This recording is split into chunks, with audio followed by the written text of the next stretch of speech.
Sejam bem-vindos a mais um episódio do nosso programa literário Do Autor ao Leitor. Esse é o nosso 7º episódio e eu já quero que você se inscreva nesse canal, deixe o seu like e comenta aqui o que você está achando dos nossos episódios, dos nossos quadros e o que você quer ver aqui nos próximos episódios, tá? E a gente já vai começar aqui o nosso programa com um quadro muito legal, trazendo informação para vocês, que é esse o nosso objetivo. E para os escritores que estão começando, saibam que é muito importante vocês terem a leitura beta. Assim que você termina de escrever o seu livro, você coloca o seu livro para passar por uma leitura beta. Mas o que significa isso? Qual é a sua importância? O que é que tem nessa leitura beta? E é isso que você vai saber agora no nosso quadro Conhecendo o Mercado Editorial.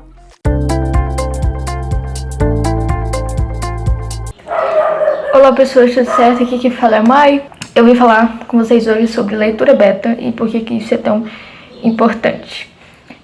Atualmente o meu próximo lançamento está passando por leitura beta, então eu consigo falar para vocês o quanto isso é importante, porque tem me ajudado muito nesse processo. Motivo: quando a gente escreve, normalmente o universo, se ele já não estiver montadinho na nossa cabeça, ele vai se formando durante a escrita, mas no final do livro você tem noção de tudo que acontece naquele universo, de como os personagens estão interligados, dos conceitos, de tudo, ciência, todos os mínimos detalhes, ecologia do universo, tudo. E eu tô falando aqui de tramas que talvez envolvam mais essas questões como ficção científica, mas se você escrever qualquer outro tipo de livro, né, um romance,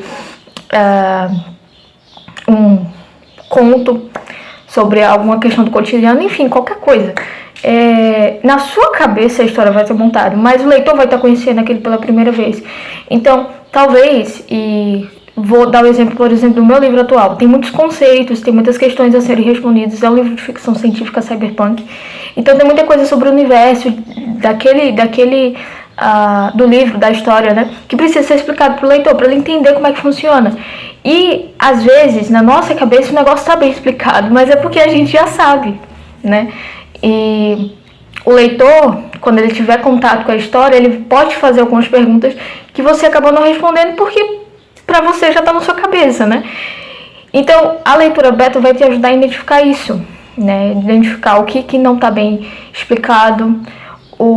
Não necessariamente porque o seu livro é ruim, né? É simplesmente porque talvez tenha algumas coisas que precisem ser escritas, né? Precisem ser explicadas para o leitor. E você só vai saber isso se o leitor tiver contato com a sua obra. Então, por isso que a leitura beta é tão importante, né? Para você identificar pontos que precisam ser melhor explicados, pontos que talvez sejam dispensáveis, algum furo, né? Às vezes a gente não percebe, mas tem um furo na história. Então, a gente só vai conseguir perceber isso de uma maneira mais completa se o livro passar por uma betagem. E o ideal é que passe por mais de uma pessoa, porque o que uma pessoa não percebeu, o outro talvez perceba. E daí você vai conseguir fazer uma média de algumas coisas que talvez se repitam em comentários deles, né? Então, a leitura beta é muito importante para isso, para que a leitura fique melhor, para quando ela chegue para o grande público, né? Para que as pessoas não tenham dificuldade de entendê-la, para que depois que o livro seja publicado você perceba só depois que tem um furo, né? Então, deixem seus livros para betagem, né? E escolham pessoas que você confia no crivo, que tem costume de ler aquele gênero, e esteja aberto a ouvir comentários, porque é para isso que você colocou seu livro para betagem, para que as pessoas comentem. Então, se um leitor falar pra você: Mai, isso daqui tá estranho, não tô entendendo. Mai, isso daqui não se encaixa, não faz sentido. Mai, isso daqui, sabe, não faz sentido nenhum. E eu tô falando no meu caso, né? Eu tô me dando como exemplo. Mas se o leitor te falar isso: ó, fulaninho, não tá funcionando, ou não entendi, faça uma média, pense no assunto. Pega um comentário daquele leitor, pergunte a outro leitor beta: cara, o que você achou disso aqui?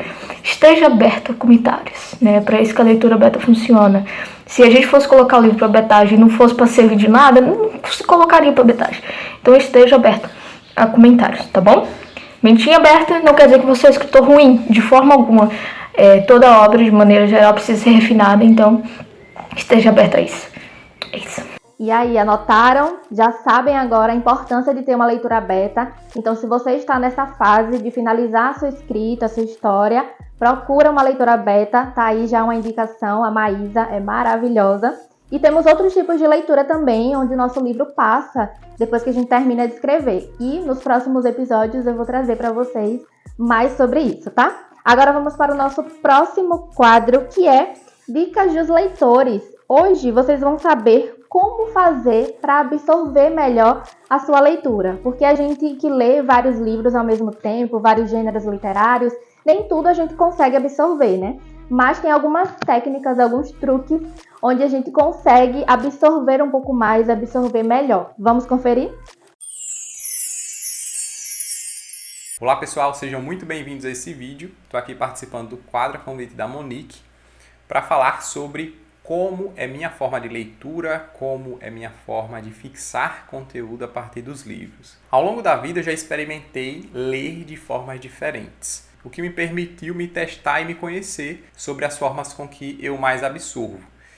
Então, uma coisa que esteve sempre presente para mim foi a leitura em voz alta. Por mais que em algumas técnicas eu tenha aprendido que ler de forma mental, através do olho, seja muito mais rápido, ler em voz alta para mim foi muito importante porque eu tinha muita dificuldade em fixar conteúdo e ter atenção no livro. Então, se eu lia apenas com os olhos, daqui a pouco eu já estava imaginando um universo à parte.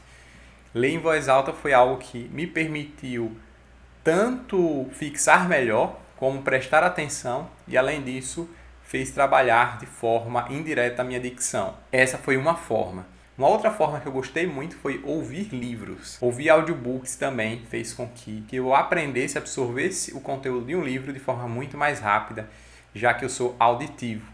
Tanto a forma de ler em voz alta como a forma de ouvir o livro favorece os auditivos. Além de ouvir ou ler em voz alta, uma coisa que eu costumo fazer é escrever. Às vezes eu uso um caderno como esse para poder escrever os insights e aprendizados que eu vou aprendendo ali durante a leitura, e muitas vezes eu escrevo diretamente no livro.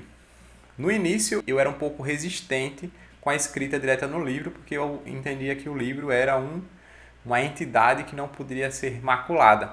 Mas depois eu fui quebrando essa crença, entendendo que o livro era só meu, era de uso individual. Deixei inclusive de emprestar livros, eu prefiro comprar um livro e dar do que emprestar. Escrever diretamente no livro tornou isso mais funcional. Então eu anotava as coisas diretamente no livro, mesmo que eu não fosse voltar a olhar aquelas páginas, né? Porque o simples fato de você escrever ajuda muito na fixação, né? Porque é um exercício ali ideomotor. Uma outra coisa que eu gosto de fazer também, depois que eu termino o livro, ou até mesmo durante a leitura do livro, é comentar com minha esposa sobre o livro, mostrar alguma coisa, olha que interessante isso aqui, e explicar sobre o assunto. Isso realmente eleva muito a fixação do livro. Espero que de alguma forma esses insights contribuam para você e até a próxima. Tchau, tchau. Eu amei as dicas. Obrigada, Davi, pela sua contribuição aqui no nosso programa. E vocês já anotaram?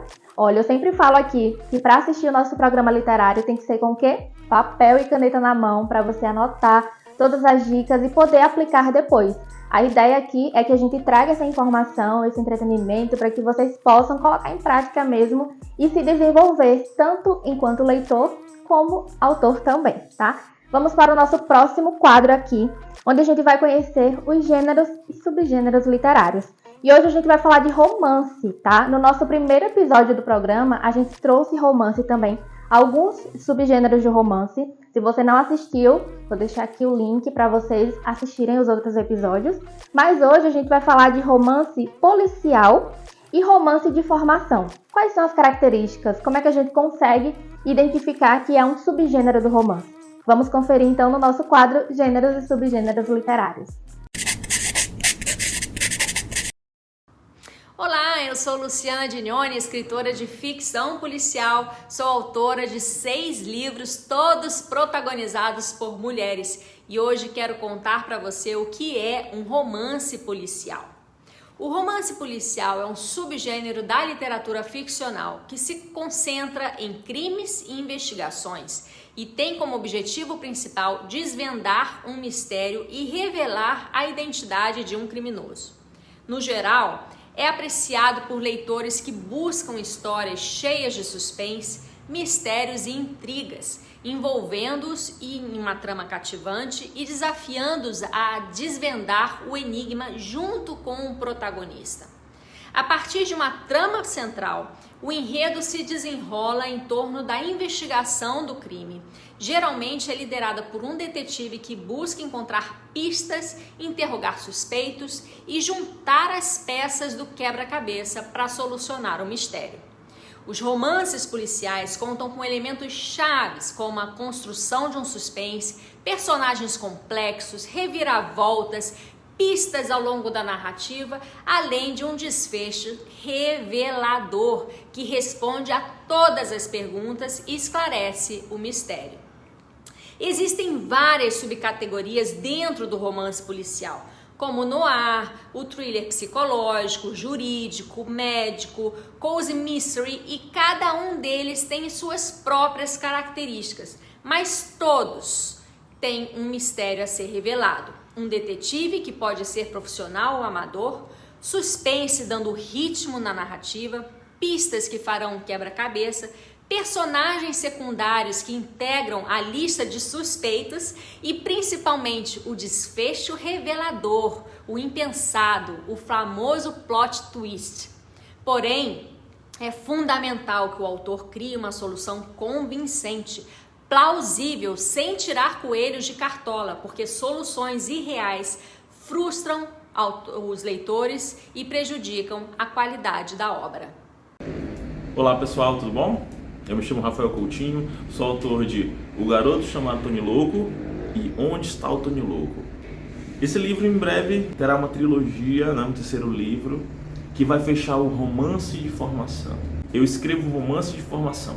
É um subgênero pouco conhecido, mas que eu tenho certeza que vocês já devem ter conhecido algum livro, já devem ter lido algum livro que fez vocês se encantarem pela história de um personagem que geralmente começa ali por volta dos seus 12 anos, 13 anos, o início da adolescência, e vai acompanhar o personagem até a fase adulta. Basicamente é isso que caracteriza um romance de formação. É um livro que tem como objetivo trazer esses temas dessa transição da vida de um garoto, geralmente são homens, mas pode ser mulheres também, que passam pela puberdade, passam pela transformação e tem que se adequar a todos os dilemas que essa fase da vida, que a adolescência acaba exigindo de nós. Tá? O romance de formação ele tem como objetivo nos aproximar do autor, porque é muito comum os romances de formação carregarem muito do que os escritores viveram ou presenciaram na sua adolescência, E comigo aconteceu o mesmo. Todas as palestras que eu sempre vou, é muito comum as pessoas perguntarem: Rafael, o que desse livro já aconteceu contigo? E fica aí o suspense, tá? Leiam, quem sabe vocês possam descobrir isso posteriormente, tá? Mas é muito importante vocês perceberem que, apesar de ser um subgênero não tão conhecido, mas a gente tem na nossa literatura nacional vários exemplos, tá? Vou citar aqui alguns para vocês. Um livro muito conhecido do gênero romance de formação é esse aqui, ó, O Ateneu, de Raul Popea. Ele tem como protagonista o garoto Sérgio, que vai para uma nova escola, uma escola interna, e ele passa por muitas coisas. Ele tem que tentar se adaptar, ele sofre muita violência, e é um mundo cruel, apresentado pela ótica de um adolescente. Você também tem esse outro aqui, o livro Infância, de Graciliano Ramos, que conta um pouco da infância dele, da história da vida dele lá em Alagoas. E para finalizar, temos esse exemplo aqui, o livro Perto do Coração Selvagem, de Clarice Lispector, que tem como protagonista a Joana. Você acompanha ela desde jovem até o seu casamento. Então é isso, pessoal. Espero que eu tenha esclarecido a dúvida sobre o que representaria um romance de formação. Tenho certeza que vocês vão gostar de pesquisar mais sobre e conhecer livros. E fica aqui a recomendação: conheçam O Garoto Chamado Tony Louco, tá? É incrível, né? Como um gênero literário possui vários subgêneros e muitas vezes a gente nem conhece e às vezes também a gente lê livros desse subgênero e nem sabe que é um subgênero de um gênero específico, né? No caso do romance tem vários subgêneros. Eu já trouxe para vocês no primeiro episódio do programa e agora trouxe um pouco mais e ainda tem, viu? Em breve, aí nos próximos episódios eu vou estar trazendo aqui para vocês. E o nosso programa está chegando ao fim e eu quero saber se você já se inscreveu nesse canal. Você já deixou o seu like, já deixou o seu comentário também falando qual é o quadro que você mais gostou, quais são os episódios que vocês estão gostando mais também, quais são os temas que vocês querem ver por aqui, quais são os profissionais, os leitores. Esse programa é nosso e conto muito com a participação de vocês também, tá? Então vamos para o nosso último quadro desse episódio, que é o quadro Entrevistando Escritores. Eu conversei com a escritora Vanessa Merick e a Vanessa ela passou por um processo de transição, tanto de carreira quanto de gênero literário. Ela começou a sua carreira de escritora escrevendo livros infantis e agora ela escreve ficção voltada para adultos, né? Ficção feminina com protagonismo feminino também. Então a gente vai conhecer um pouquinho mais dessa história dela, dessa jornada, porque a verdade é que muitos escritores desejam passar por uma transição. Começam ali a carreira em um gênero, mas se identificam ao passar do tempo com outro gênero e querem escrever isso, mas existe um processo de dúvida, de insegurança, né? Será que eu faço mesmo essa transição? E também a forma de fazer, né? Porque você constrói um público na rede social e quando você vai mudar de nicho ali, de gênero literário, você vai mudar de público também. Então isso é algo a ser pensado, a ser planejado e a gente vai saber da Vanessa como é que foi para ela, no nosso quadro Entrevistando Escritores. Olá, Vanessa, seja bem-vinda ao nosso programa literário. É um prazer ter você aqui com a gente. O prazer é todo meu, eu é que agradeço o convite, fico muito feliz em falar com vocês e participar desse programa, Monique. Hoje você tem muito a falar sobre o seu processo de transição de carreira, transição de gênero literário também, e é um pouquinho sobre o que a gente vai conversar aqui, porque tem muitos escritores que têm essa dificuldade, têm essa dúvida e já tem o desejo também de fazer tanto uma transição de carreira, de se dedicar integralmente à escrita, né? Como também começou com algum gênero e hoje já não se identifica mais falando com aquele público e quer mudar de público também. Então acho interessante ter uma referência aqui, alguém que já passou por isso, para trazer esses conselhos e compartilhar as experiências também. Bom, na verdade eu vou falar um pouco da minha carreira, né? Eu fiz várias transições, mas todas elas têm a ver com o que eu me propunha desde criança. Eu nunca esqueço que quando criança, eu tinha 8 anos, eu fiz uma redação e nessa redação eu dizia que eu ia ser jornalista e escritora. Que lindo. E de fato eu me tornei jornalista e escritora. Eu me formei jornalista muito cedo ainda, entrei na faculdade com 17 anos, então com 21 anos eu já estava formada e já trabalhando na área. E exerci a profissão de jornalista que eu amo de paixão, por 40 anos, 42 anos na verdade. E foi muito bom, foi muito importante. Só que assim, eu trabalhei muito numa área que não tinha a ver com o lúdico, com a escrita, claro que tinha a ver com a escrita, mas não com a literatura na área de ficção. Porque jornalismo é muito amplo, né? A gente pode atuar em várias áreas. E eu tive a oportunidade de atuar em várias áreas. Eu trabalhei em TV, em rádio, em produtora de vídeo, em jornal, em revista, em assessoria de imprensa. Muita experiência. E eu trabalhei muito na área de economia e negócios. Olha, interessante. Muito distante da ficção que eu queria fazer no final. E me estendendo um pouco mais, já entrando na coisa da ficção, eu ainda atuava como jornalista, eu era diretora numa agência de comunicação e atendia várias empresas multinacionais, inclusive, quando eu comecei a escrever livros infantis. Só que eu fui começar a escrever livros infantis no meio de uma história onde eu já estava fazendo uma transição, ou seja, eu comecei contando histórias para crianças. Eu sou contadora de histórias formada, inclusive pós-graduada. Nossa, que legal. Porque existem muitos estudos e há uma ampla literatura e uma base teórica no ofício de contação de história, que é muito grande. E eu fiz todos, inclusive eu sou oficineira de contadora de história, eu sou professora sobre contação de história.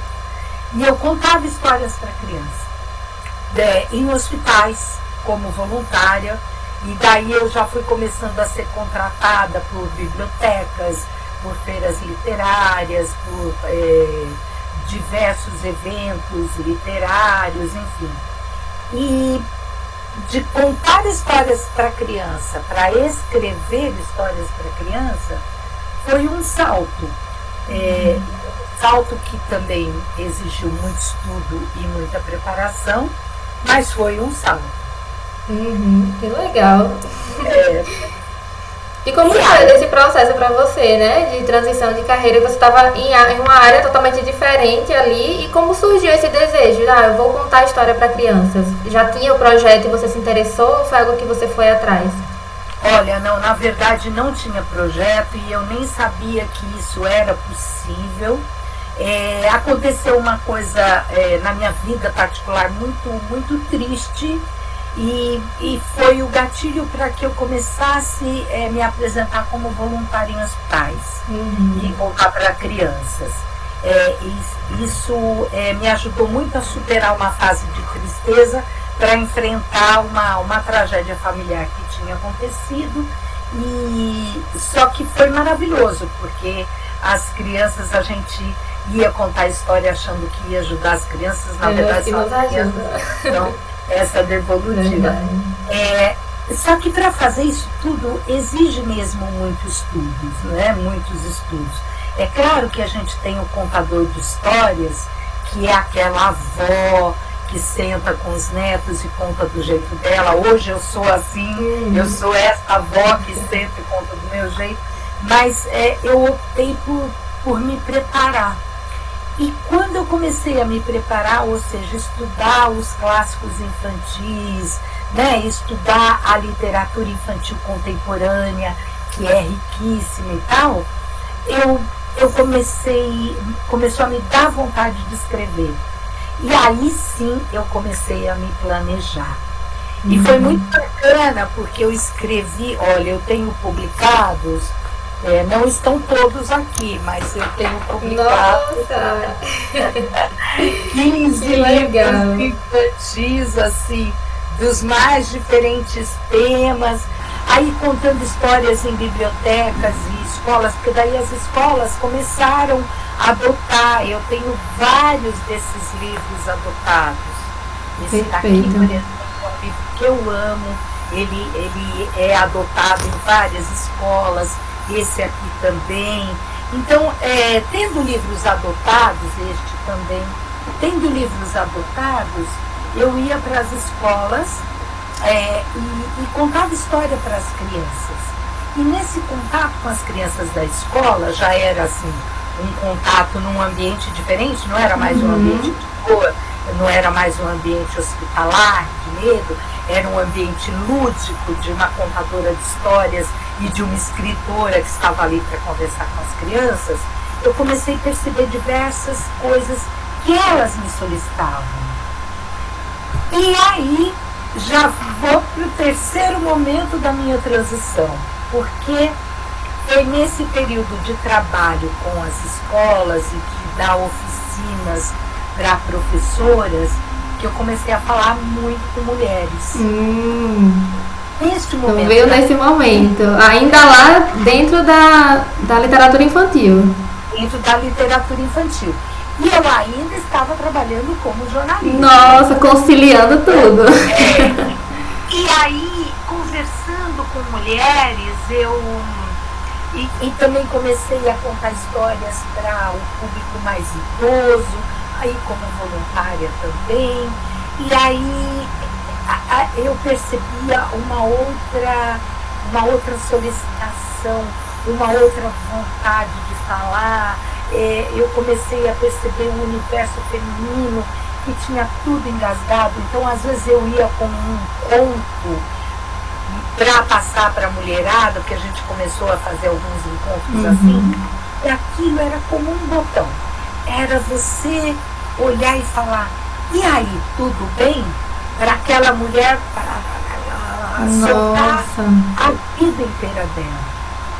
E começou a me dar vontade de escrever para a mulher. Isso é muito legal, porque você, enquanto comunicadora, perceber essas necessidades nos ambientes que você ia, e vinha a inspiração e você se permitir colocar isso para fora também e representar. Porque com as crianças foi dessa forma. Você via a necessidade delas, muitas não conseguiam necessariamente falar, verbalizar o que estavam sentindo, mas você percebia, você tinha essa sensibilidade. E aí você colocava em palavras o que ela estava sentindo e não conseguia externalizar. Então isso foi incrível mesmo, você conseguir fazer isso e até onde pôde conciliar tudo. E esse momento que você pensou, esse ciclo aqui já encerrou de falar com as crianças, agora eu quero me dedicar mesmo a falar com as mulheres. Olha, na verdade, na verdade ele não se encerrou, porque eu ainda tenho muita vontade de falar com as crianças, né? E há muitos temas que, a meu ver, eu posso estar conversando. Eu continuo tendo muitos livros adotados em escolas, continuo sendo chamada para a escola. Esse ano mesmo eu tive vários livros, continuei dando oficina de contação de história e literatura infantil para professoras. Então, assim, para mim isso não se esgota, porque é outra coisa. Sabe quando no começo eu falei, eu amo jornalismo, eu amo? Sim. Então, eu amo profundamente a literatura infantil também. E quando é uma relação de amor, ela não se esgota. Exatamente. Mas atualmente eu estou amando conversar com mulheres, né? E aí foi uma decisão que eu diria até dolorosa, mas que eu precisava fazer.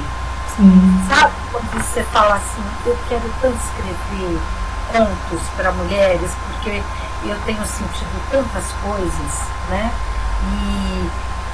E aí eu precisei parar então com a literatura infantil para me dedicar.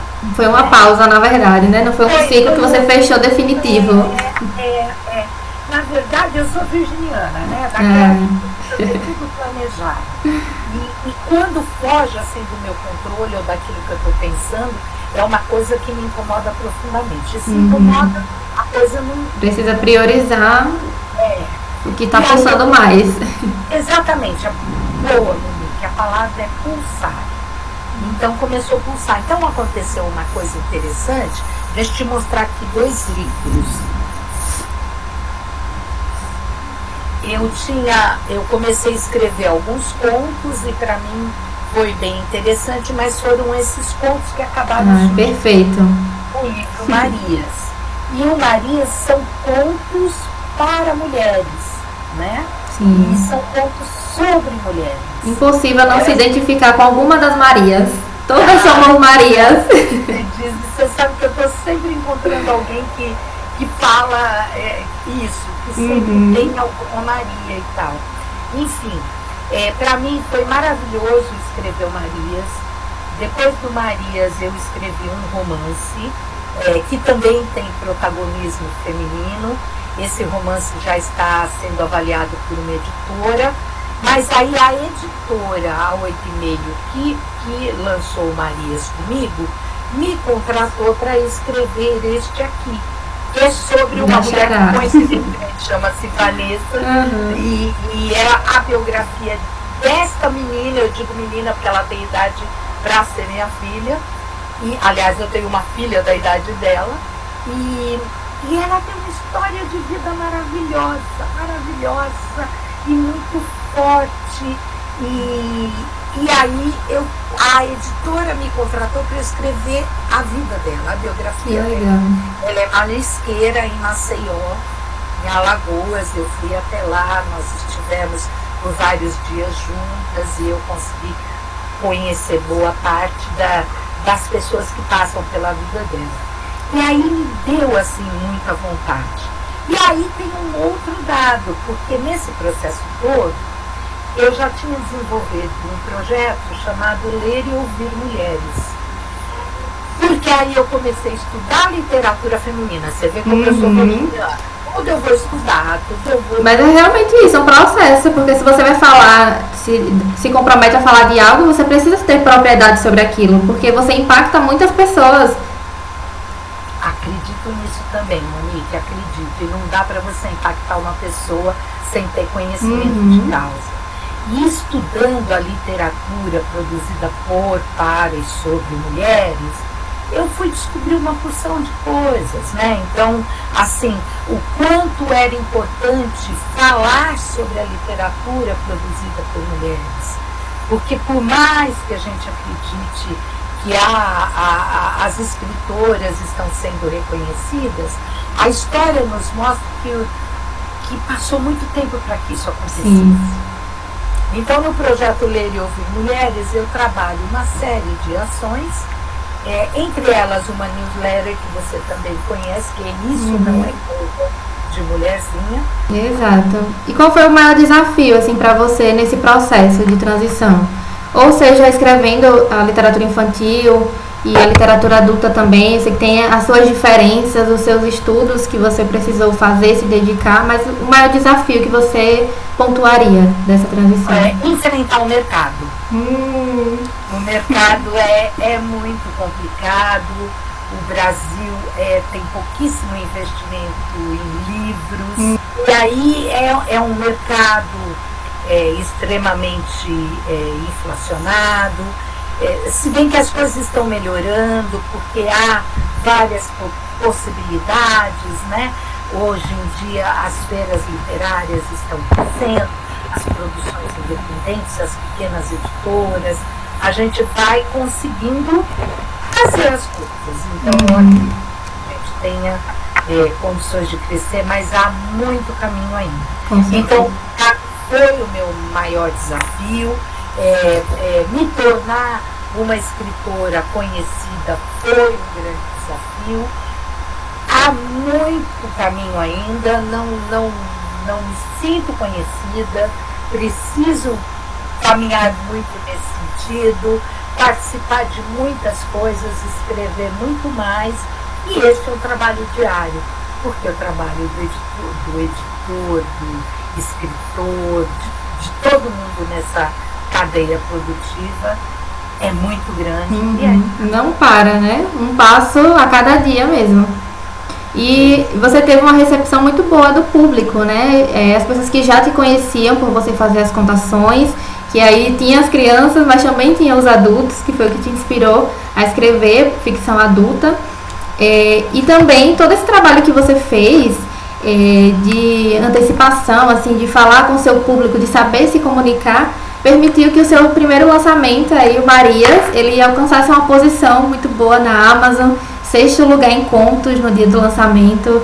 Então, imagino que você tenha ficado muito feliz e foi uma conquista e uma prova ali de que você está no caminho certo, de que você precisa seguir os seus sonhos com estudo, com determinação, planejamento, você consegue e não necessariamente precisa encerrar definitivamente um ciclo. Para os autores que estão pensando em fazer essa transição, estão com receio, com alguma dificuldade, dizem, mas eu gosto disso também. Mas como a Vanessa falou, tem momentos que você precisa priorizar uma coisa.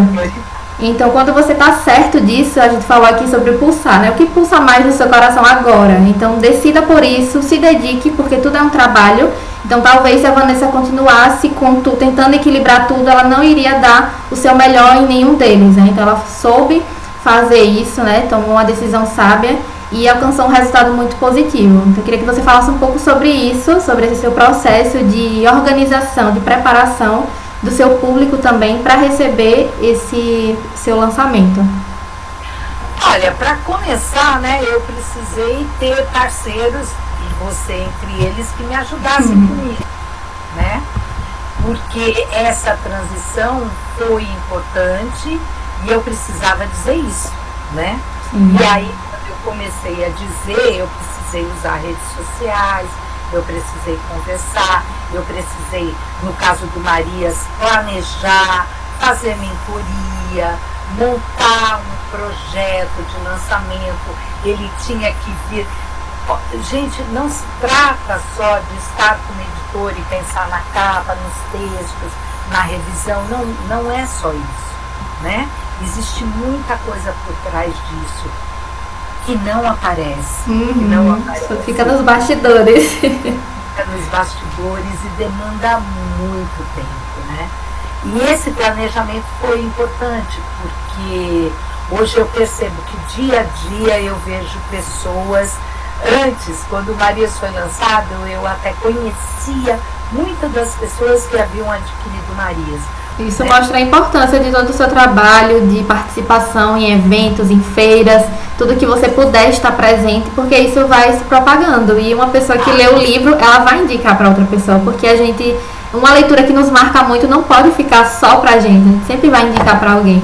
E aí você vai perdendo esse controle de quem já leu, né? E vai sabendo quando vem esses feedbacks. É verdade, é isso mesmo. Eu estou extremamente feliz com isso tudo, na verdade. Sabe? Agora, do ponto de vista do cotidiano, é o seguinte: 9 horas da manhã eu sento no computador, paro para preparar o meu almoço ao meio-dia, volto às 14 e paro às 19. Disciplina e constância. Trabalho diário, muita disciplina, muita dedicação. E aquela coisa, tem inspiração? Às vezes não. Mas tem transpiração também. É preciso dedicação, é preciso trabalho e é preciso disciplina. Não tem fórmula, tá? Não é mandado. E não é do dia para a noite também. A semente, ela começa a crescer ali por baixo, né? E da mesma forma é a carreira. Às vezes você não vai ver ainda os depoimentos chegando, mas esse trabalho está sendo repercutido de alguma forma. Você está sendo visto. Então, a partir do momento que você se compromete a isso e tem paciência, né, e se dedica, as coisas vão acontecendo realmente.